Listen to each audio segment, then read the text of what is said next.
प्रज्ञानघन प्रत्यगर्थो ब्रह्मैवाहमस्मि ब्रह्मैवाहमस्मि। ॐ शान्ति शान्ति शान्ति। सच्चिदानन्दरूपाय विश्वोत्पत्त्यादिहेतवे तापत्रयविनाशाय श्रीकृष्णाय वयं नमः। ओम श्री सद्गुरु महाराज की जय।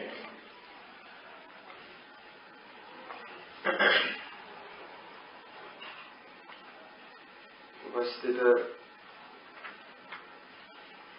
संतगण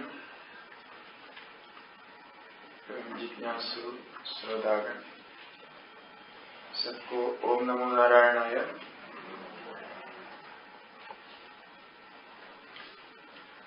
हम पुरुष सूक्त पर विचार कर रहे हैं कि वो परमात्मा कैसे ये जगत में व्याप्त है और सर्वत्र विद्यमान उस परमात्मा को कैसे प्राप्त कर सकता है, उस परमात्मा का चिंतन कैसे करना चाहिए, इस पर आधारित विचार है। तो अभी ये कहा गया कि सभी में परमात्मा व्याप्त है, त्रिभुवन में व्याप्त है, लेकिन त्रिभुवन से बाहर भी है। त्रिपादस्य अमृतम दिवि पादोस्य सर्वभूतानि त्रिपादस्य अमृतम दिवि। ऐसे जो त्रिपाद दिव्यलोक मतलब देवलोक में व्याप्त है, शुद्ध है, इसका अर्थ शुद्ध है, किंतु वहां ये पाद की जो गणना है, चार भाग में जो विभाग किया, एक साकारता दी उसको, ये किसी के मन में बैठ जाएगा कि भगवान का, परमात्मा का चार भाग है और उसमें एक नीचे है, तीन ऊपर है, ऐसे ऐसे भावना हो सकती है। इसको भी निराकरण करना चाहता है।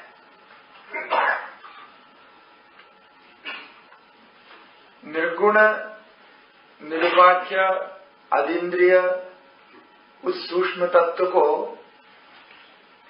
कैसे समझाया जाता है, ये श्रुति ही प्रक्रिया जानती है। इसलिए पहले कुछ आरोप करके कुछ मन में एक आकार रूप को उत्पन्न करती है,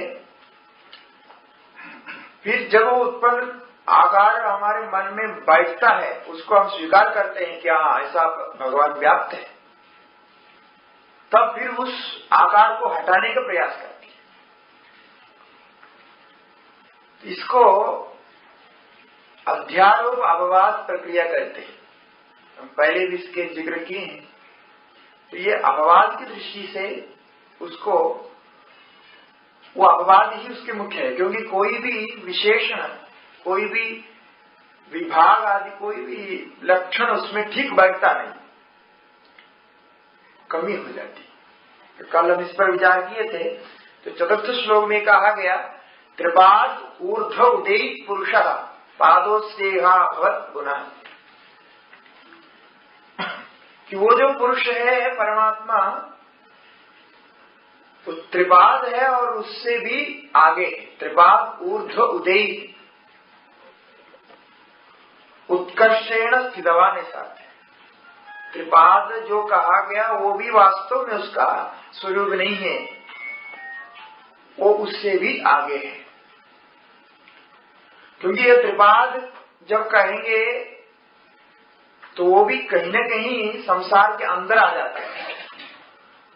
क्योंकि विभाग किया आपने, शब्द से विभाग किया, और उस शब्द से एक ज्ञान होता है मन में कि ये 4 विभाग है करके मन में ज्ञान होता है, और उस ज्ञान के अंदर परमात्मा को आप समेट लेंगे, ऐसी गलती हो जाएगी। इसलिए ऐसा जो ज्ञान है उससे भी वो आगे है। तो कठोपनिषद में इसको अव्यक्त से भी परे कहा है। पुरुषार्थ न परम किंचित ये कहते समय उसके पहले कहा कि अव्यक्त से भी परे है, कि व्यक्त तो आप जानते ही है, इंद्रियाणि पराण्याहु इंद्रियेभ्यः परम मनः, इस श्लोक में। तो उसका अर्थ है कि वो आप जहां तक आपकी कल्पना हो सकती है, वो कल्पना में उसको समेटना नहीं, उससे भी बाहर जाना है। इसलिए तभी उसका स्वरूप पूर्ण होगा। तो जब हम उस कल्पना से भी बाहर आपको ले जाएंगे, श्रुति उससे भी बाहर आपको ले जाएंगे, तब आपको लगता है कि हम नहीं समझ पा रहे उसे। यदि आपके सामने दिखाता है तो आप समझेंगे उसको, तो उससे बाहर जाता हुआ जब मालूम पड़ता है उससे भी आगे है, उससे भी आगे है करके जब बोलेंगे, तब आपको लगता है हमको ये समझ में नहीं आ रहा। तो बात वो इससे ही है कि जितना को आप देख रहे हैं, अनुभव कर रहे हैं, उतने में परमात्मा है ही, किंतु उतने में ही नहीं है, उससे भी परे है। ये कहना श्रुति का तात्पर्य है। तो इसलिए आगे फिर उसी को कहते हैं जो प्रक्रिया चला रहे थे, क्योंकि ये तो आपको ध्यान में रखना चाहिए, ये साधन के लिए, चिंतन के लिए एक तरीके बता रहे हैं कि भगवान को कैसे कैसे आप चिंतन कर सकते हैं।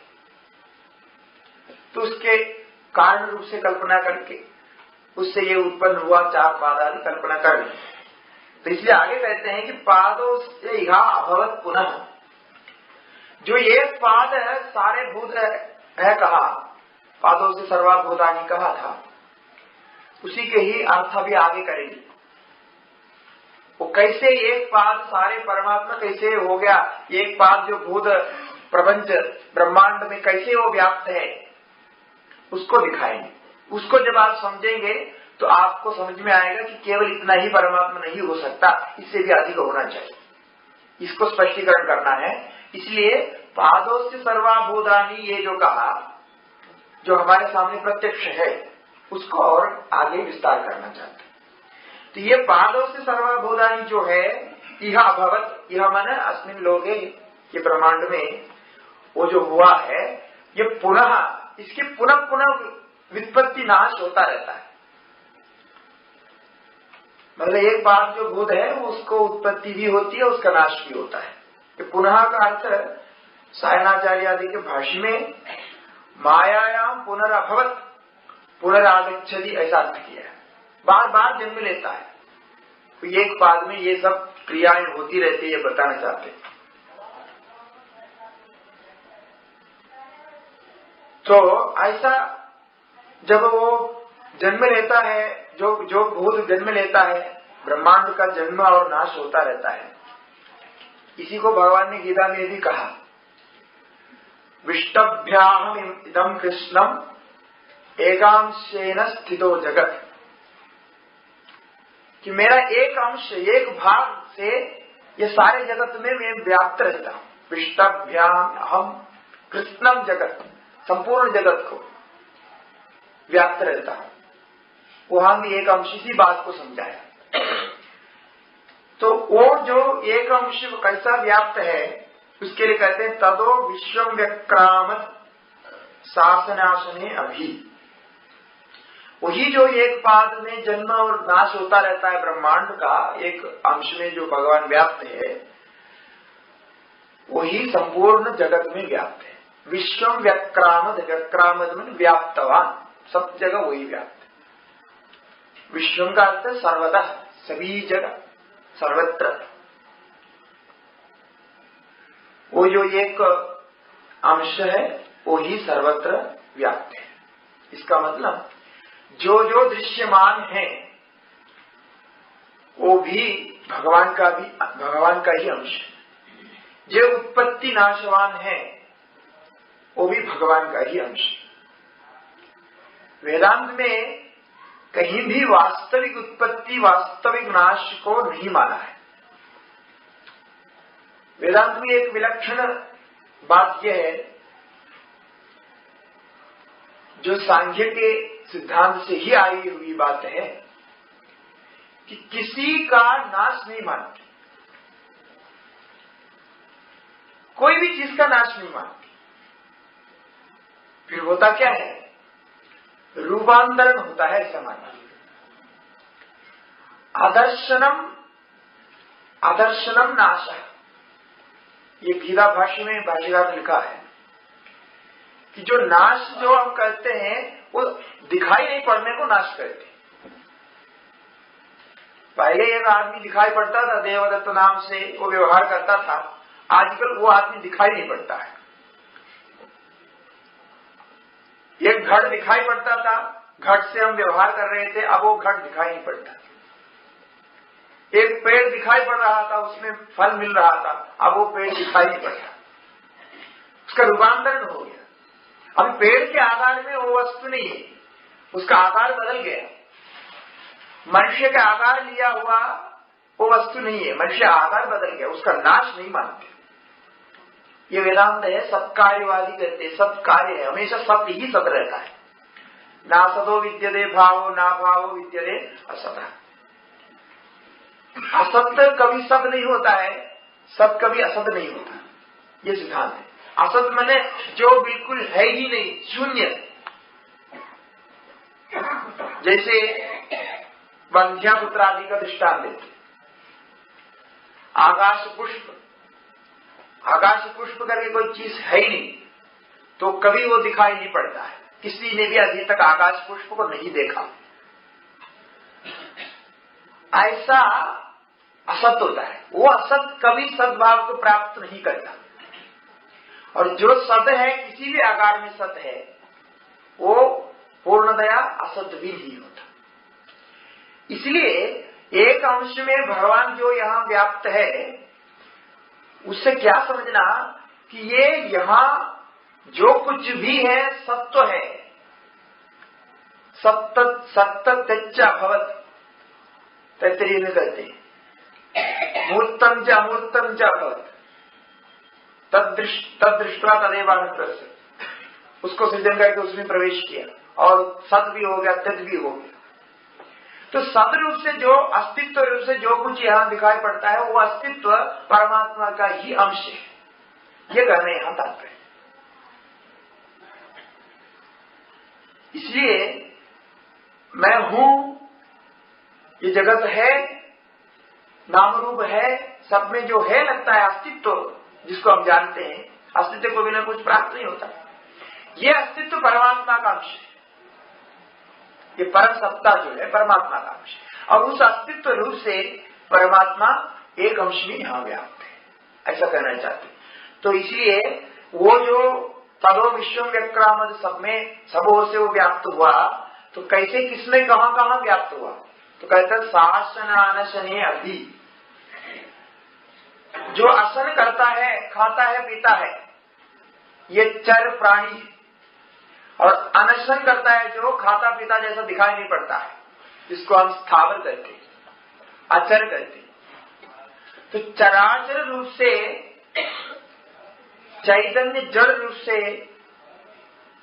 जो जो पदार्थ यहाँ दिखाई पड़ता है, वो सब भगवान के एक अंश से व्याप्त है, उस पुरुष का एक अंश से व्याप्त है। कहना चाहिए शासन अनशने अभी मने ये सभी में ये व्याप्त है। अभिलक्ष्य जातम, अभिलक्ष्य व्याप्तम, सभी में ये व्याप्त है, चराचर में व्याप्त है एक अंश। तो इस चराचर का जो अस्तित्व है, वो अस्तित्व सदात्मा का ही है। मैं हूं करके हम अपने को अनुभव करते हैं, और बाह्य पदार्थ है करके अनुभव करते हैं। तो हूं में भी अस्तित्व का अनुभव है और है में भी अस्तित्व का अनुभव है। यह अस्तित्व नित्य होता है, यह अस्तित्व कभी नष्ट नहीं होता, क्योंकि हम किसी को वास्तविक नाश नहीं मानते, वास्तविक अभाव नहीं मानते। अभाव है ही नहीं वेदांत, वो बदलता है, आदर्शन को प्राप्त होता है, अभाव नहीं। व्याकरण में एक सूत्र भी है, आदर्शनम लोपः, जो दिखाई पड़ता नहीं उसको लोभ मानो। अब दिखाई पड़ता नहीं लोभ मानने की क्या जरूरत है, जब दिखाई नहीं पड़ता है तो होता ही नहीं, तो पानी जैसा क्यों करते। तब उसको व्याख्या करते हैं, प्रसंगे सति आदर्शनम लोपः, मतलब ये उसकी वृत्ति है, प्रसंगे सति आदर्शनम लोगा, ये होना चाहिए था, उसका उच्चारण होना चाहिए था, किंतु उच्चारण नहीं हो रहा है, ऐसे में उसको आदर्शन मान लेगा। मतलब होता है वो, नहीं होता ऐसा नहीं, होता है किंतु उच्चारण नहीं करता है। ये महेश्वराणी सूत्र में उसके लिए एक उदाहरण है, आयुण लृक, ऐसे सूत्र है उसका। तो आयुण में जो न है ना, लृक में क है, जब अक प्रत्याहार बनाता है तो बीच में ना का उच्चारण नहीं होता, ना वहां होता है लेकिन उच्चारण नहीं, इसको आदर्शन कहते हैं। इसलिए दिखता हुआ होता हुआ उसकी प्रवृत्ति नहीं होना आदर्शन है,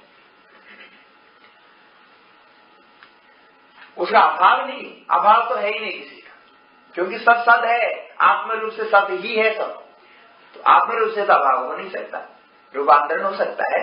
इसलिए ये सत्व रूप से व्याप्त है, तो सत्व रूप से व्याप्त होने के लिए उस आत्मा के साथ इन सत्वों का, इन सत्य जो भी भाव है, चैतन्य अचैतन्य, इनका संबंध कैसे, इसको अभी दिखाना है, सृष्टि प्रक्रिया दिखानी है, कैसे कैसे सृजन हुआ, कैसे जगत में भगवान सृष्टिकर्ता बने, जगत का सृष्टिकर्ता कैसे बने और उपादान कारण कैसे बने, इसको दिखाने के लिए आगे का मंत्र है, पंचम मंत्र है, तस्मात् विराट जायत विराजो अधिपूरुषः सजातो अत्यरिच्यत पश्चात् भूमिमथो पुरः। तस्मात् विराट जायत, बहुत सरल है। कभी कभी वेद मंत्र जब आप देखते हैं बहुत सरल शब्द मिलता है, जो थोड़ा संस्कृत जानते हैं अर्थ कर सकते हैं, किंतु कभी कभी बहुत गहराई से उसका अर्थ निकालना पड़ता है। और ये जो सरल शब्द हमको दिखाई पड़ रहे हैं, इसको यदि व्याख्या करने लग जाए, इसकी पूरी पूरी व्याख्या की जाए तो बहुत गहराई से उसका अर्थ निकलेगा। मतलब दो प्रकार के इसका अर्थ कर सकते, सीधा सीधा एक अर्थ होता है और उस अर्थ की व्याप्ति देकर के अर्थ निकाला जा सकता है। ऐसे दो प्रक्रिया है। जो सीधा सीधा अर्थ निकलता है वो आपको एक अवस्था में वो उपयोगी होता है, एक साधन की एक अवस्था। और जो व्यापकता से जो अर्थ निकाला जाता है, बहुत गहराई से जो अर्थ निकाला जाता है, वो साधन के दूसरे तल पे वो काम करता है। ऐसे अद्भुत शक्ति वेद मंत्रों में। तो वो जो आदि पुरुष जिसके बारे में हम चर्चा कर रहे हैं, चार पाद मान करके चर्चा कर रहे हैं, वो आदि पुरुष से, तस्मात् का अर्थ है उस आदि पुरुषाद। उस आदि पुरुष से कैसे उत्पन्न हुए, पहले कौन उत्पन्न हुए, विराट अजायत, विराट की उत्पत्ति हुई। उस व्यापक पुरुष से विराट की उत्पत्ति हुई, विराट सबसे पहले उत्पन्न हुआ। अब कहीं कहीं वेदांत में सर्वप्रथम हिरण्यगर्भ की उत्पत्ति मानते हैं, और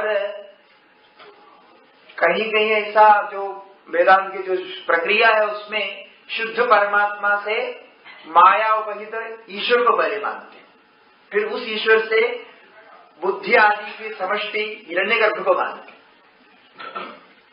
स्थूल शरीराभिमानी हिरण्यगर्भ को मानते हैं, फिर बाद में सूक्ष्म शरीराभिमानी हिरण्यगर्भ को मानते, फिर बाद में स्थूल शरीराभिमानी विराट को मानते। ये प्रक्रिया है। और उस प्रक्रिया के साथ इसका कोई विरोध नहीं है। जहां बाकी को त्यागा, छोड़ दिया, और सीधा आपको विराट में लाया तो समझना चाहिए, बाकी बीच में है। अब बाकी बीच में उसको समझाना इसलिए नहीं समझाया, ये आपको जो समझा रहे मैंने अभी कहा वो सीधा अर्थ लेने के लिए, मतलब साधक के प्रथम अवस्था में जो साधक है उसके लिए बताए, फिर उसके लिए फिर ईश्वर को बताओ, फिर माया को बताओ, फिर उसी का सारे जो अधिक हो जाता है, इसीलिए सीधा लाके विराट में खड़ा कर दे, क्योंकि स्थूल सृष्टि दिखानी है, सूक्ष्म अति सूक्ष्म को तो छोड़ दिया। तो विराट अजायदा का अर्थ है स्थूल समष्टि स्थूल शरीर की उत्पत्ति, समष्टि स्थूल शरीर की व्युत्पत्ति ये विराट शब्द से किया जाता है। विविधा राजन्ते विराट, विविध प्रकार से अनेक शरीरों को धारण करता हुआ दिखाई पड़ता है, वो विराट है।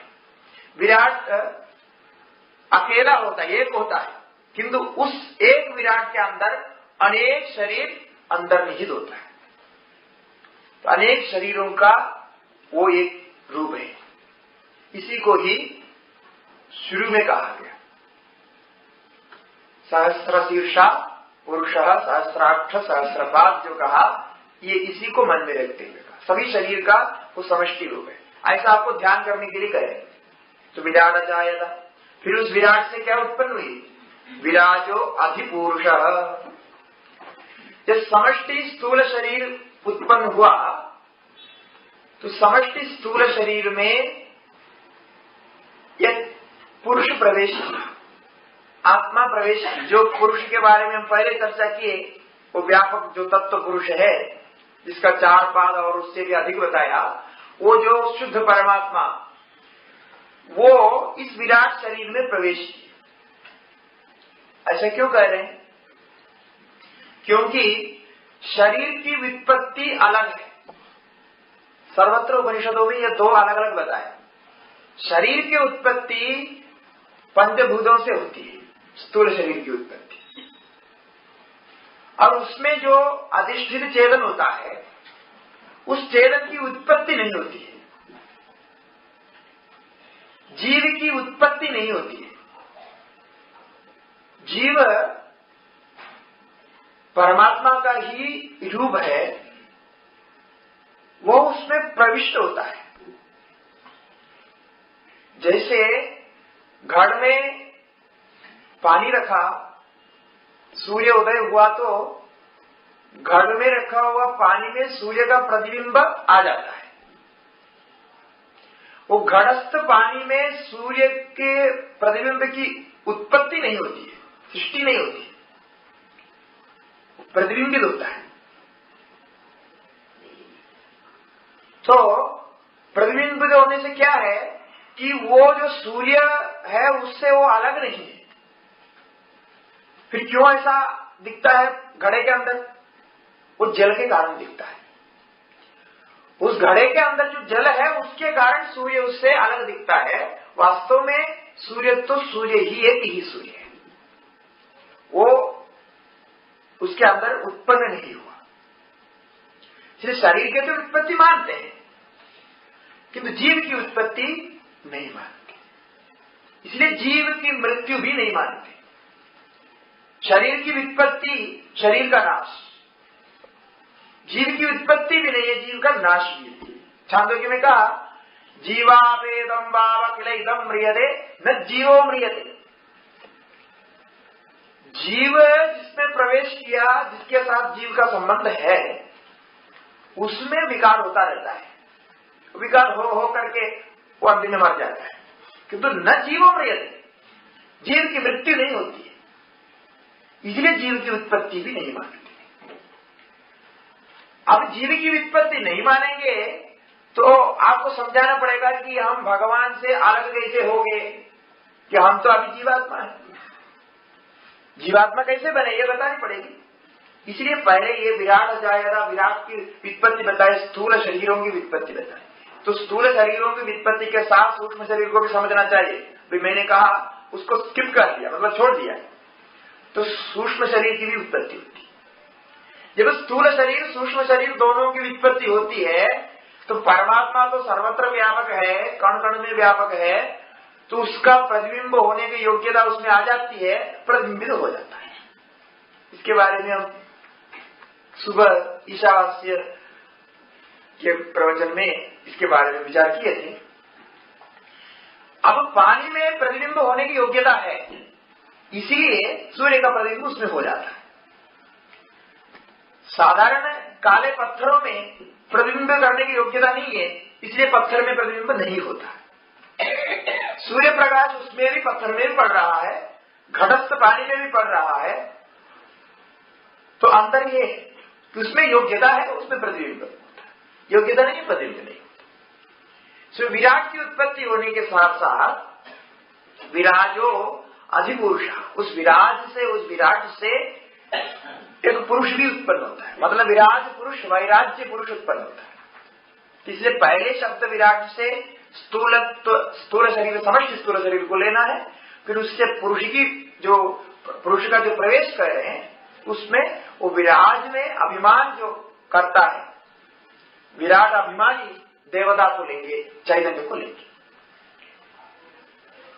तो अजायरा उससे उत्पन्न हो गया। इस प्रकार एक एक जब विराट की उत्पत्ति हो गई, इसी प्रकार अन्य सभी प्राणियों की उत्पत्ति हो गई, अन्य लोगों की उत्पत्ति हो गई। सभी लोग में भी वो व्याप्त हो गया परमात्मा। जैसे सूर्य प्रकाश सर्वत्र व्याप्त है, वैसे व्याप्त हो गया। जहां जहां प्रतिबिंब हो सकता है वहां प्रतिबिंब होता गया, वहां चैतन्य, जहां प्रतिबिंब हुआ उसको चैतन्य कहा गया, चेतन कहा गया, और जहां प्रतिबिंब नहीं हुआ उसको जड़ कहा। इसलिए कहते हैं सजादो अत्यरिच्यत। जब विराट इस प्रकार से उत्पन्न हो गया तो उस उत्पन्न विराट से फिर अन्य अन्य देवता आदि सभी उत्पन्न हो गए। इसलिए अत्यरिच्यता का अर्थ है अतिरिक्तो अभवत। जो जो बाकी उत्पन्न होना था, स्थूल शरीर अभिमानी जितने भी है सभी उत्पन्न हो गए। अब यहाँ एक बात प्रासंगिक बताने से अच्छा है कि स्थूल शरीर कहते समय अभी हमारा भी स्थूल शरीर है, देवताओं को भी स्थूल शरीर है, और जो गंधर्वादी है, देवता और मनुष्य के बीच में जितने भी प्राणी उनका भी स्थूल शरीर है। और भूत प्रेतादि भी होते हैं, तो बोलते हैं वो भी है भूत प्रेतादि, पिशाच आदि अनेक है इसके बीच में, इनका भी अपना अपना शरीर है। किंतु ये सब स्थूल शरीर है या सूक्ष्म शरीर है? अब देवता को हम देख नहीं सकते हैं। अब देवता की भी उत्पत्ति हो गई, क्योंकि ये विराट से उत्पन्न होगा। इसलिए प्रसंग में जानना अच्छा है कि स्थूल शरीर सभी का है। वेदांत में ब्रह्मा जी से लेकर के सभी का भी स्थूल शरीर मानते हैं। ये कैसे मानते हैं? क्योंकि ये सभी को पंचभूत का पांच भौतिकारी मानते हैं ना। ब्रह्मा जी से लेकर के जो कुछ भी ब्रह्मांड है सारे पांच भौतिक ही मानते हैं। तो पांच भौतिक जो होगा वो स्थूल होगा। एक एक भूत का तन्मात्रा जब लेते हैं वो सूक्ष्म होता है। पंजीकरण के बाद पांच भौतिक जो कुछ बनेगा वो सारे स्थूल ही मानते हैं। वो देवता का हो, मनुष्य का हो, चींटी का हो या भूत प्रेत पिशाच का हो, किसी का भी हो, उसको स्थूल ही मानना पड़ेगा। अब ये कैसे स्थूल हुए वो दिखाई नहीं पड़ते। ये ऐसा है, हमारे जो दिखाई पड़ने वाले जितने शरीर है इसके पंचीकरण प्रक्रिया के बाद जो बनता है इसमें पार्थिव अंश ज्यादा है। हमारे शरीर का नाम है पार्थिव शरीर, इसलिए बोलते हैं पार्थिव शरीर के अंत्येष्टि हो गया बोलते हैं ना। ये सारे पार्थिव शरीर होते हैं। मैंने पंचीकरण पांच भौतिक शरीर है, ये स्थूल है, और स्थूल में भी पार्थिव अंश ज्यादा है। इसीलिए हमको जब अंत्येष्टि करके, हमारे शरीर के जब अंत्येष्टि करके उसको मिलाते हैं तो वो पृथ्वी में मिल जाता है। जो अंश है वो पृथ्वी में मिलने वाला होता है, क्योंकि पार्थिव अंश ज्यादा है। तो राम बनता है, जो कुछ बनता है वो पार्थिव अंश उसमें मिल जाता है। और कुछ जलीय शरीर वाले देवता होते हैं, मतलब पंचीकरण के बाद उनके शरीर में जलांश ज्यादा होता है। वो जलीय शरीर वाले होते हैं वर्ण लोग में, ऐसा माना है। वर्ण लोग में जितने भी देवता रहते हैं, वरुण उन देवताओं का राजा है, अन्य भी बहुत सारे देवता रहते हैं, अन्य प्राणी भी रहते हैं वर्ण लोक में, वहां सब जलीय शरीर वाले मानते हैं।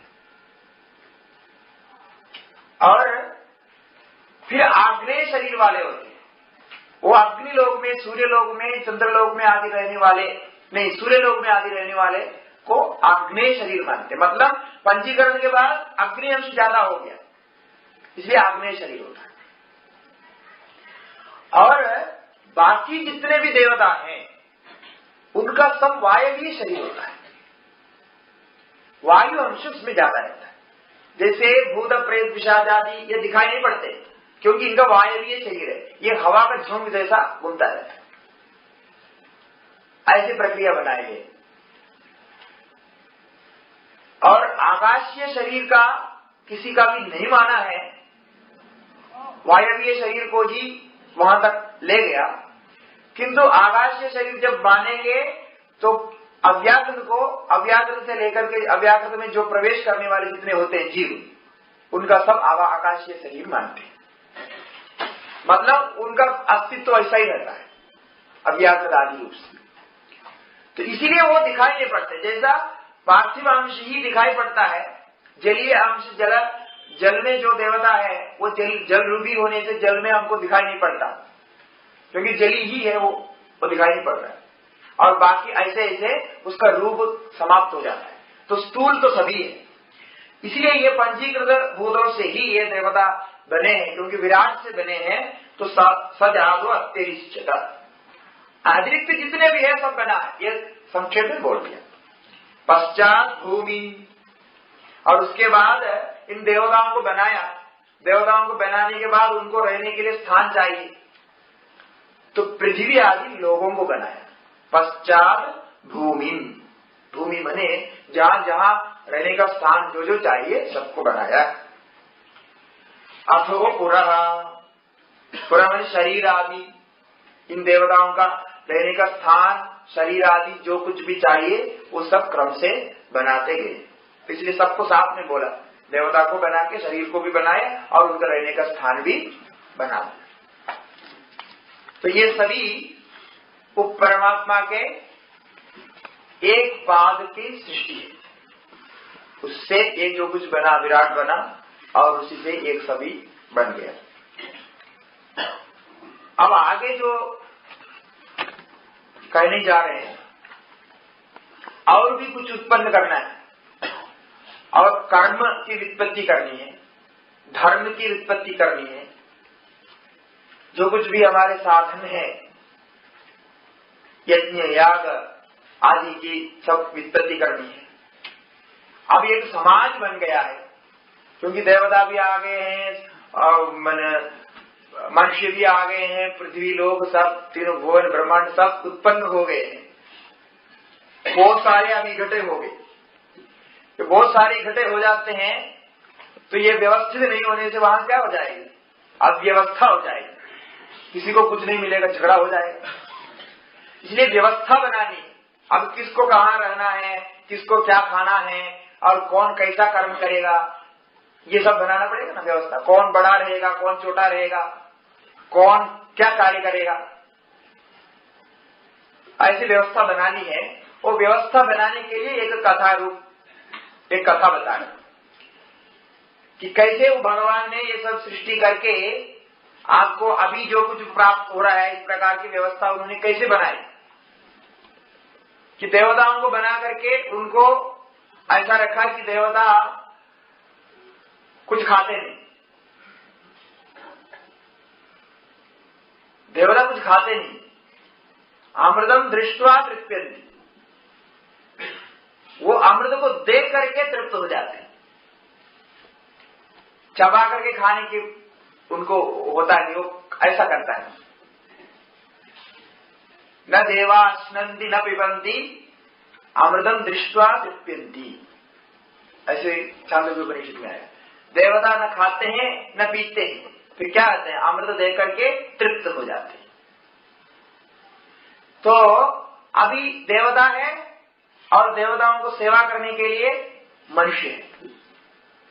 अब मन अभी तो व्यवस्थित नहीं हुआ, व्यवस्थित होने से ऐसा हो जाएगा। अभी जो स्थिति है इस प्रकार है, देवता है, देवताओं का पूजा करते हैं, देवता प्रसन्न हो जाता, आशीर्वाद देता, कई प्रकार का आशीर्वाद, वर्षा के रूप में और धन के रूप में, पुत्र के रूप में, आपके स्वास्थ्य के रूप में, कई प्रकार के आशीर्वाद मिलते हैं।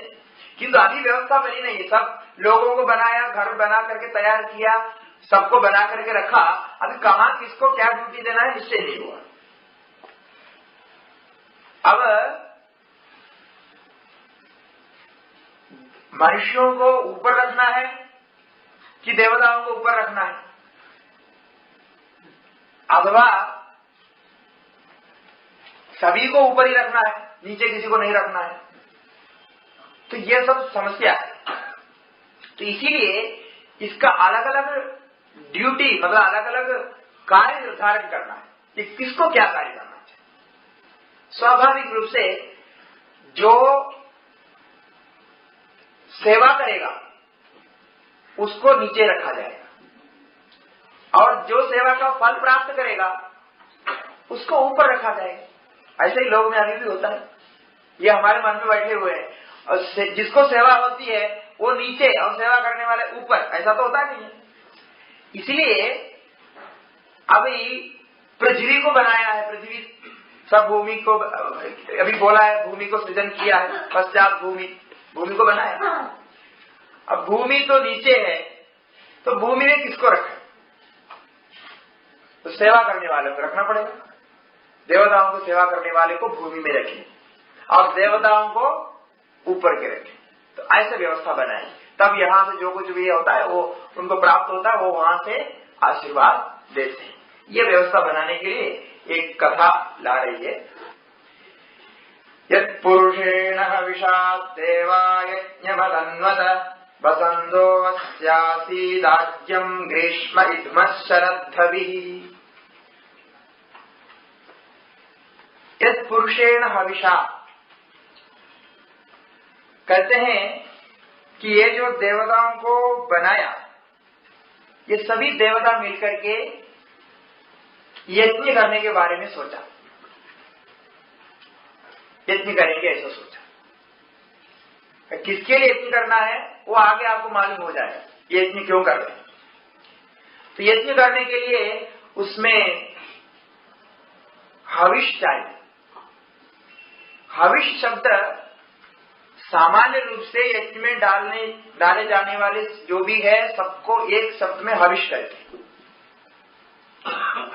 तो अभी हविष उनके पास अलग से कुछ नहीं है, इसलिए उन्होंने क्या किया, यत् पुरुषेण हविषा, वो मन में चिंतन कर रहे हैं। ये जो यज्ञ हो रहा है ये मानसिक यज्ञ है। मतलब जैसे अभी मानस पूजा है, शिव मानस पूजा शंकराचार्य जी ने बनाया, सामग्री सारी उपलब्ध नहीं है, तो आप मन से सब संकल्प करके उस यज्ञ को संपन्न करें, उसका भी फल होता है। भगवान ने चतुर्थ अध्याय में गीता में कहा ना, कैसे कैसे यज्ञ हो सकता है, उसका भी फल होता है। तो ये मानसिक यज्ञ कर रहे हैं, मतलब वस्तु तत्त रूप में प्राप्त नहीं।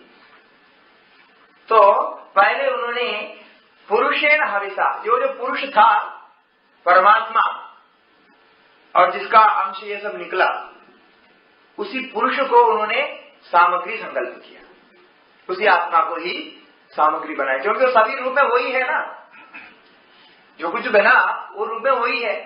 तो अलग सामग्री नहीं, वो पुरुष को ही हविष संकल्प किया, और यज्ञ में डालने वाली सामग्री वही है। और यज्ञम अदन्वता, देवा यज्ञम अदन्व, यज्ञ को किया, अदन्वता का अर्थ अन्वतिष्ठत, अनुष्ठान किया। ये यज्ञम कैसे यज्ञ, मानस यज्ञ ऐसे समझना है, क्योंकि देवता स्वयं जब यज्ञ करते हैं तो हमारे जैसे पार्थिव साधन से यज्ञ नहीं करते। हम जैसे यज्ञ करते हैं तो पार्थिव साधन होता है हमारे पास, लकड़ियां होती है, सब होता है। देवता यज्ञ करेंगे तो वहां तो ये सब प्राप्त नहीं, उनका लोग अलग ही है ना, तो वहां यज्ञ नहीं, ये यज्ञ नहीं हो सकता। इसलिए यहाँ यज्ञ की कल्पना कर रहे, वो यज्ञ जैसे शासन कर रहे। तो ऐसा करके वो पुरुष को ही हविष माना और यज्ञ मतन्वता, यज्ञ को किया, मैंने मानसिक यज्ञ को संपन्न किया। फिर उसमें केवल हविष्य माने हविष्य का विस्तार कीजिए, हविष्य में क्या क्या था, कौन सी सामग्री कैसे कैसे उन्होंने चुना। तो बोलते हैं वसंत अस्य आसीद आज्यम, अस्य यज्ञस्य, ये यज्ञ का जो आज्य है, आज्य माने दूध से उसके ऊपर के मलाई निकाल के उसको गर्म करके जो घी बनाते उसको आज्य कहते हैं। घी बनाने के दो तरीका है, एक तो मक्खन निकाल के उसको मतलब दही बना के मक्खन निकाल के फिर उसको गर्म करके घी बनाते, और ये जो है दूध से ऊपर से मलाई निकाल के घी बनाते, इस दो प्रकार से भी घी बनाते हैं। तो ये आज्य जो उसमें हवन के लिए चाहिए वो वसंत, वसंत ऋतु को उन्होंने आज्य बनाया, क्योंकि ये सांकल्पिक यज्ञ है ना, कल्पना है। तो वसंत ऋतु को उन्होंने आज्य बनाया, क्योंकि ये भी तो पुरुष का रूप है ना, सारे हविष्य को पुरुष का रूप मानना है, और वसंत भी पुरुष का ही रूप है, हविष्य के अंतर्गत आता है, उसको आज्य बनाया। ग्रीष्म इद्म, ग्रीष्म ऋतु को इद्म बनाया। इद्म ने ये अग्नि जलाने के लिए जो ईंधन चाहिए, सामान्य जो लकड़ी जो भी होती है उसको इद्म कहते हैं, ईंधनम ऐसा है। तो ग्रीष्म ऋतु को बनाए, क्योंकि ग्रीष्म ऋतु में तेज होता है, वो गर्म होता है, इसलिए वो जलाने की लकड़ी है। शरद हवि ही, और शरद ऋतु को उन्होंने हवि बनाया। हवि माने पुरोड़ा शादी होते हैं, जैसे चावल के आटा से ये टिकड़ जैसा बनाते हैं, विशेष पाक करके उसको बनाते हैं, दूध आदि मिला करके हवन में डालने के लिए बनाते हैं, उसको पुरोड़ाशा कहते हैं। वो शल्य पाक भी उसको कहते हैं, माने चावल से बनाते हैं उसको, ये उसको हवि कहते हैं। तो शरद ऋतु को हवि बनाया। और भी आगे है सप्तास्यासन परिधय त्रिसप्त समिथ कृता देवायज्ञं तन्वाना अवघ्नन् पुरुषं पशुम्। और ये यज्ञ कुंड की बात है। यज्ञ कुंड आपने देखा होगा, ऐसे चतस्र आकृति में ऐसे बनाते हैं, चारों तरफ बराबर रहता है, अलग अलग आकार का है, सामान्य में ये सब होता है। और यज्ञ करने के पहले एक परिधा करते हैं। परिधा कहते हैं कि 7 स्थान में यज्ञ के चारों तरफ, ये कुंड के चारों तरफ 7 स्थानों में अलग अलग देवताओं को अलग अलग संकल्प करके बिठाते हैं। अब देखा होगा छोटे छोटे ऐसे चारों तरफ रखते हैं, इसको परिधि कहते हैं। ये परिधि इसलिए बनाते हैं वो यज्ञ के रक्षा के लिए। तो यज्ञ जब करने प्रारंभ किया, मानसिक यज्ञ है तो भी उसमें भी परिधि चाहिए, तो कहते हैं सप्तास्यासन परिधय। ये 7 को परिधि बनाया। 7 क्यों, कौन है, तो गायत्री आदि छंद है, गायत्री आदि मंत्र जो छंद में वह है, ऐसे गायत्री और उष्णिक आदि छंद है। इन छंदों को 7 छंदों को उन्होंने परिधि ऐसे कल्पना की देवदान। तो सप्तमनी ये 7 गायत्री आदि 7 आसन परिधया, वो परिधि उनको ही बना दिया। और त्रिसप्त समिध कृता, फिर उस यज्ञ में एक विशेष आहुति डाली जाती है जो 21 समित के टुकड़ों को डालते हैं। वो घी में डुबा करके आपने देखा होगा, यज्ञ करते समय ऐसी इतनी लंबी लंबी एक लकड़ी होती है, वो उसको मंत्र पढ़ के घी में डुबा करके फिर स्वाहा ऐसा करके डालते हैं। वो एक विशेष प्रकार के गिन करके रखते हैं, वो 21 होता है, वो विशेष संविधा है, वो हवन में मुख्य अंश उसका होता है। तो इसे त्रिसप्ता का, त्रि ही माने 3, माने 7 का 3 गुणा करना, तो 21 हो जाएंगे। तो इसलिए त्रिसप्त समेध कृता, समेधा जो उसमें डालने की जो 21 है वो 3 7 वालों को किया। तो ये 3 7 वाले कौन है, किस किस को लेना है, इसके लिए बृहदारण्यक उपनिषद में मंत्र है, द्वादश मासा पंच ऋतवः त्रय इमे लोका असावादित्य एकविंशः, ऐसे मंत्र आता है वहां बृहदारण्यक कि 12 मास होते हैं, 12 महीने हो गए, क्योंकि 21 हमें से चाहिए ना। अभी एक कल्पना करना है कैसे वो यज्ञ कर रहे हैं, सारे उन्होंने मिलाकर कर्म कर रहे हैं। अब जो भी आप कर्म कर रहे हैं वो वही पुरुष का ही अंश है, सारे कुछ उसी पुरुष के अंतर्गत है, उससे बाहर नहीं जाता। वही अर्थात ब्रह्मार्पण ब्रह्महवि में आए। तो इसीलिए ये जब उन्होंने 21 हमें तो उसका चाहिए, तब उन्होंने 12 मासा 12 मासों को लिया, फिर पंच ऋतव 5 ऋतु हो गए, और तो कितने हो गए, और उसके बाद 3 लोग, और अंतिम में आदित्य, असाव आदित्य एकविंश, इनको सबको मिलाकर के 21 तरह है। 21 जो है समिधा को उन्होंने आहुति में डाला। इस प्रकार देवाः यदि यज्ञं तन्वाना, इस प्रकार से देवताओं ने जो यज्ञ के संकल्प करके यज्ञ किया, तो उस यज्ञ में फिर एक अंत में एक कमी रह गई। इसमें मुख्य यज्ञ के संकल्प में एक पशु होता है। ये पशु मने हमेशा एक जीव ही होना चाहिए ऐसा नहीं। पशु का अर्थ मुख्य रूप से वेद में जब अर्थ लेते हैं, अभी साधारण में पशु मतलब गाय आदि पालतू जानवरों को पशु कहते हैं, किंतु वेद में एक जगह ऐसा है कि पशु मने उसमें यज्ञ में डालने वाले जो मुख्य संपत्ति है, जो सबसे मुख्य संपत्ति है, जो आपने कमाया है, जो आपके मैंने खेत से आया होगा, आपके पूर्वजों से आया होगा, जो मुख्य अंश होगा, उसको भी पशु कहते हैं। ऐसा तो अभी इसमें उसी की कमी हो गई अंत में, तो कहते हैं उसको किसको बनाया, पुरुषम पशुम अबध्नन। वो अभी एक पहले भी एक पुरुष कहा, अभी एक पुरुष और आ गया। ये पुरुष है वो आत्मा है जो विराट शरीर में प्रतिबिंब रूप से प्रवेश किया था ना। एक आत्मा जो प्रतिबिंब रूप से प्रवेश किया, वो आत्मा को ही उन्होंने पशु बनाया, उसकी आहुति डाली, मुख्य अंश उसी को ही रखा, तो उसी को आहुति डाल के बनाया। इसका विस्तार आप देखेंगे भगवत गीता में 4th अध्याय में, जो यज्ञ का संकल्प करके अनेक यज्ञों को बनाया, वहां ज्ञान यज्ञ सदा परे इत्यादि करके जो कहा, ये इसी का ही विस्तार है। इसको अलग अलग ढंग से उसको ध्यान के लिए कहा गया। अब क्यों ये यज्ञ के पीछे पड़ेगा, आप लोग को सुन करके बोर हो गया है? ये यज्ञ के पीछे क्यों पड़े? हम तो यहाँ ज्ञान प्राप्त करने के लिए आया, स्वामी जी तो यज्ञ के बारे में बता रहे, आपको लगेगा ऐसा? है, होता भी है। ये क्यों है? क्योंकि हमारे जितने धार्मिक कार्य है, पहले जमाने में जितने सारे धार्मिक कार्य थे, उनमें सबसे मुख्य यज्ञ ही थे। आजकल लोगों को सब चला गया। आजकल सब धार्मिक कार्य में मुख्य धार्मिक कार्य क्या है? मंदिर में जाके प्रणाम करके आ जाना। सब कार्य में देखेंगे वही मुख्य धार्मिक कार्य मानते। अरे मंदिर में पूजा चल रही है, वहां जाके प्रणाम करके आ जाओ, ये आ गया। ये पहले नहीं था। पहले न मंदिर था, न वहां कोई पुजारी होता था, न वहां कोई प्रणाम करने जाते थे।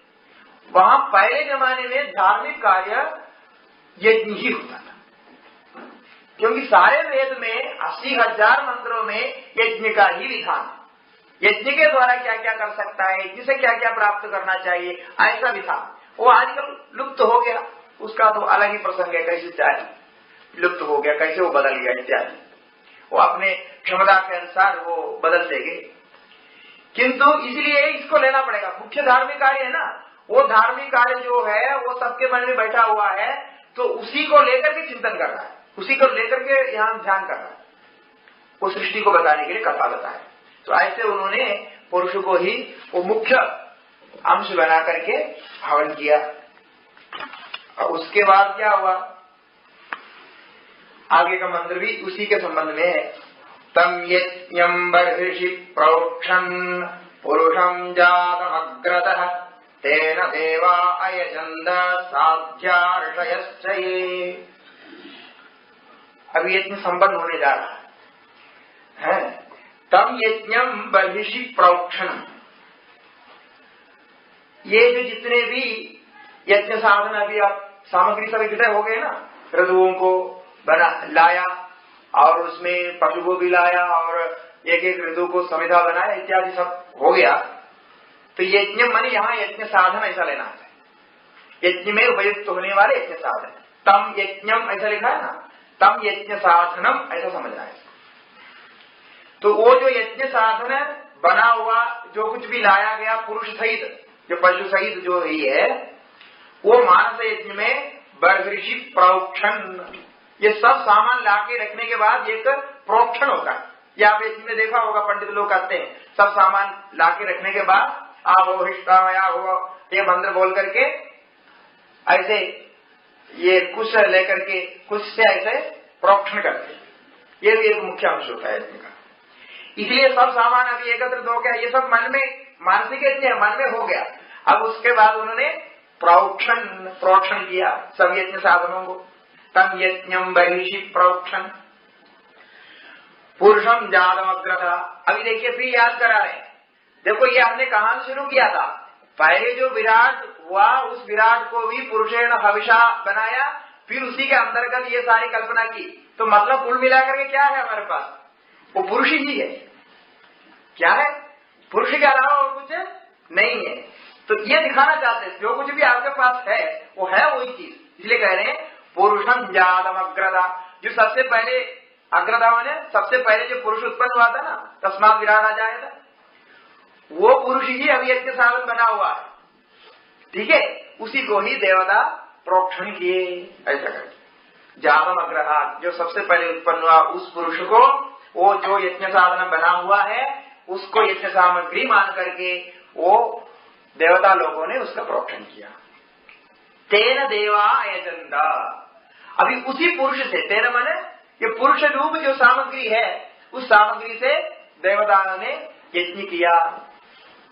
ये वेदों में बहुत ही मतलब कुशल, बहुत ही चातुर्य से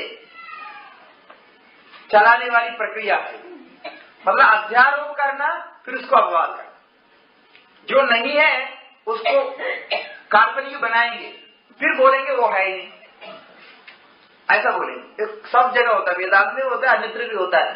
जैसा मनो ब्रह्मेत्युपासीत आकाशो ब्रह्मेत्युपासीत, मन को ब्रह्म मान करके उपासना करो, आकाश को ब्रह्म मान करके उपासना करो, ऐसे ऐसे वाक्य आता है। तो इसका मतलब मन जो आपके पास सामग्री उपलब्ध है उसको ब्रह्म का भाव उसमें लाओ और उपासना करो। और वायु को ब्रह्म मान के उपासना करते हैं, वो शांति मंदिर में है ना, वाग में मनसिक प्रतिष्ठिता उसमें है। तो प्रत्यक्षम ब्रह्मासि ऐसा कहते, त्वामेव प्रत्यक्षम ब्रह्म वदिष्यामि, तुमको मैं प्रत्यक्ष ब्रह्म मानता हूं। क्यों? क्योंकि तुम सबके प्राण धारण, सबके जीवन तुमसे चलता है, प्राणी जाल तुमसे जीवन चलाता है, इसलिए तुम ब्रह्म हो। ऐसे कल्पना करेंगे, बाद में करेंगे, ये तो वो वास्तविक नहीं है, कल्पना के लिए बोला। तो कल्पना से क्या प्रयोजन होगा ये आपको मालूम पड़ेगा आगे। तो अभी देखिए कि तेन देवा अजयंत, ये पुरुष जो विराट उत्पन्न हुआ, विराट से जितनी सामग्री बनाई गई वो भी विराट ही है। उस विराट रूप सामग्री से देवताओं ने यज्ञ किया। हाँ, और कौन कौन वो यज्ञ करने वाले में कौन कौन थे, इनका थोड़ा नाम बताइए। तब कहा साध्या ऋषयश्चये, उसमें जो देवता थे उनमें मुख्य देवताएं साध्य देवताएं। अब ये एक पारिभाषिक शब्द है कर्मकांड का। हम लोग साध्य कहते हैं, साधन से प्राप्त चीज को साध्य कहते हैं। ये प्रजापति आदि बहुत सारे देवता है, ब्रह्मा जी से लेकर के बहुत सारे देवता है। उन देवताओं में कुछ देवता विशेष है, उनको साध्य देवता गण बोलते हैं। ये प्रजापति देवता है साध्य देवता, और उसी प्रकार के इंद्र देवता है, वो भी साध्य देवता है। उसके अंतर्गत कई देवता आते हैं। इसको साध्य देवता क्यों बोलते हैं कि आप साधन करने से इन देवताओं के माने उन देवताओं को उद्देश्य करके आप कोई साधन करता है, कोई हवन करता है कि ये देवता तुरंत फल दे देते, इसलिए इनका नाम रख दिया साध्य देवता। तो जो जल्दी जल्दी फल चाहता है उसमें वर्ण देवता भी है, कई देवता ऐसा है उसमें है, साध्य देवता में। तो वर्ण को उद्देश्य करके आप हवन करता है तो तुरंत वर्ण प्रसन्न होता है, बारिश हो जाती है, ये साध्य देवता होते हैं। और कुछ देवता ऐसे नहीं होते हैं, जैसे ब्रह्मा जी है, ब्रह्मा जी को आप प्रसन्न करना चाहते हैं तो वो जल्दी प्रसन्न नहीं होता है, और वो मतलब साध्य देवता में नहीं रखा ब्रह्मा जी। प्रजापति को साध्य देवता में रखा है, क्योंकि प्रजापति उसके देवता है, पुत्रेष्टि काम, पुत्रेष्टि के लिए जो यज्ञ करते हैं उसका मुख्य देवता है प्रजापति। तो पुत्रेष्टि, पुत्र के लिए आप इच्छा करके हवन करेंगे, प्रजापति जल्दी प्रसन्न हो जाता है और आपको पुत्र दे देता है। किंतु ब्रह्मा जी से अथवा विष्णु जी से सीधा आप इस प्रकार के नहीं कर सकते, इसलिए वो साध्य देवताओं में नहीं है, ऐसा पूर्व मीमांसा में ऐसा है। तो इसमें साध्य देवता भी थे और ऋषयश्चये, ऋषि भी थे, जो भृगु आदि ऋषि हैं, सप्तर्षि जो ब्रह्मा जी के मानसपुत्र उत्पन्न हुए ऐसा मानते हैं, वो ऋषि भी इसमें थे। ये सारे ऋषि मंत्रद्रष्टा, ऋषि ऋषय मंत्रद्रष्टा। ऋषि का अर्थ मंत्र को देखने वाले, मंत्र को जानने वाले, ये अर्थ होता है। तो वो ऋषियां भी इन देवताओं में थे। ये सब मिल करके जैसा हमने यज्ञ को बताया उस यज्ञ को संपन्न किया। अब इसका सार क्या है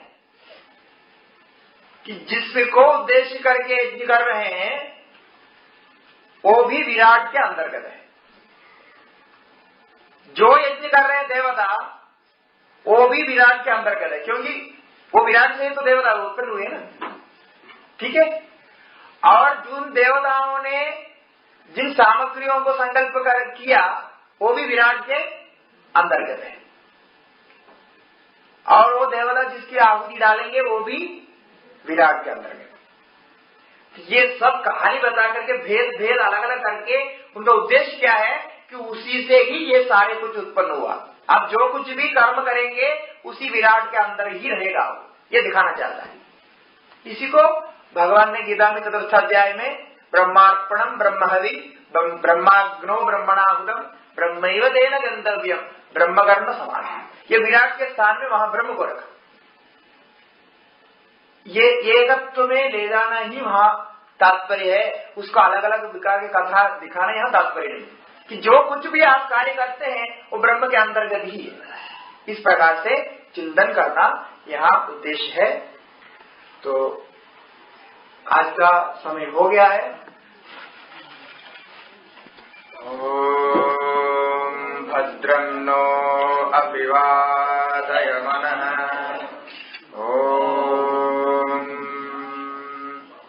भद्रं कर्णेभिः शृणुयाम देवाः, भद्रं पश्येमाक्षभिर्यजत्राः, स्थिरैरङ्गैस्तुष्ट्वागुंसस्तनूभिः विषेम देवहितं यदायुः। स्वस्ति न इन्द्रो वृद्धश्रवाः, स्वस्ति न पूषा विश्ववेदाः, स्वस्ति नस्तार्क्ष्यो अरिष्टनेमिः, स्वस्ति नो बृहस्पतिर्दधातु। ॐ शान्ति शान्ति शान्ति।